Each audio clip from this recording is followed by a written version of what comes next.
धुंध से घिरे पहाड़ों में बसे आदमा के सुदूर गांव में वहां के निवासियों के बीच एक भयानक किंवदंती फुसफुसाती थी।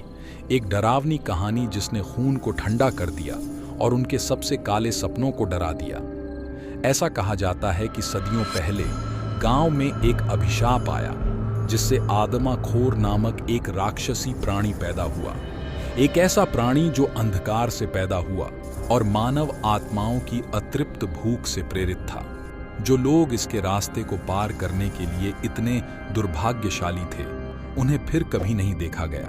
उनका भाग्य हमेशा के लिए उस दुष्ट आत्मा के साथ जुड़ गया जो छाया में घूमती थी। गांव वालों में लीला नाम की एक युवती थी जिसकी सुंदरता और दयालुता पूरे देश में प्रसिद्ध थी। अपने बड़ों की चेतावनियों के बावजूद लीला आदमा खोर के रहस्य की ओर आकर्षित हुई और अपने गांव को डराने वाली डरावनी कहानियों के पीछे की सच्चाई को उजागर करने के लिए दृढ़ संकल्पित थी। एक चांदनी रात में जब गांव में बेचैनी भरी खामोशी छाई हुई थी, लीला अकेले ही जंगल में चली गई। उसका दिल डर और जिज्ञासा के मिश्रण से धड़क रहा था। पूर्णिमा की रोशनी में वह प्राचीन जंगल में और भी गहराई में चली गई। उसके कदम रात में फुसफुसाहट की तरह गूंज रहे थे। जैसे जैसे वह अंधेरे के दिल में गहराई तक जाती गई, लीला एक प्राचीन मंदिर पर जा पहुंची जो पेड़ों के बीच छिपा हुआ था। निषिद्ध अनुष्ठानों और भूली हुई प्रार्थनाओं का स्थान। ढहते हुए पत्थर पर उकेरी गई चेतावनियों को अनदेखा करते हुए वह आगे बढ़ती भय और प्रत्याशा के मिश्रण से झुनझुनी कर रही थी। मंदिर की गहराई में लीला ने चमड़े में बंधी और अकथनीय शक्ति के प्रतीकों से सील की गई एक धूल भरी किताब खोली। कांपते हाथों से उसने प्राचीन पन्नों को खोला।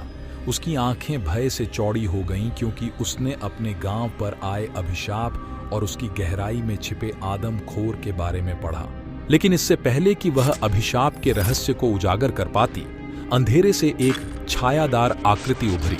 एक विशाल भूत जिसकी आंखें कोयले की तरह जल रही थीं और एक ऐसी भूख जो आत्मा को खा सकती थी। आदम खोर ने आखिरकार अपना शिकार पा लिया था। मासूमियत की खुशबू और अनंत पीड़ा के वादे से आकर्षित होकर एक खून जमा देने वाली चीख के साथ लीला रात में भाग गई। उसका दिल डर से धड़क रहा था क्योंकि आदम खोर लगातार दृढ़ संकल्प के साथ उसका पीछा कर रहा था।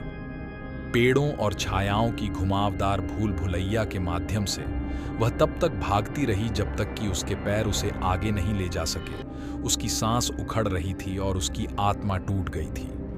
अंत में लीला अंधेरे में गायब हो गई। उसका भाग्य हमेशा के लिए आदम खोर की शापित विरासत के साथ जुड़ गया।